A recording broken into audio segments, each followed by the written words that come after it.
রাজ্যে সমস্ত বেআইনি টোল ও ড্রপ গেটের বিরুদ্ধে কড়া পদক্ষেপ করেছে পশ্চিমবঙ্গ সরকার। মুখ্য সচিব মনোজ কুমার আগরওয়ালের জারি করা নির্দেশিকায় বলা হয়েছে, সরকারি অনুমোদন ছাড়া চালু থাকা সমস্ত টোল গেট, ড্রপ গেট এবং ব্যারিকেড অবিলম্বে বন্ধ করতে হবে।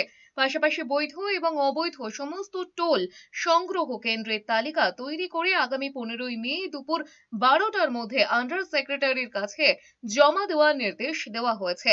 জেলা প্রশাসনকে নির্দেশ দেওয়া হয়েছে নিজেদের এলাকায় থাকা বেআইনি টোল সংগ্রহ কেন্দ্রগুলি চিহ্নিত করে দ্রুত অপসারণের ব্যবস্থা নিতে।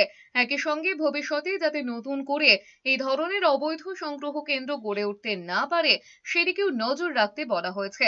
নির্দেশিকায় আরো বলা হয়েছে, অনুমোদনহীন টোল পয়েন্টে যে কোনো রকম অর্থ আদায় অবিলম্বে বন্ধ করতে হবে।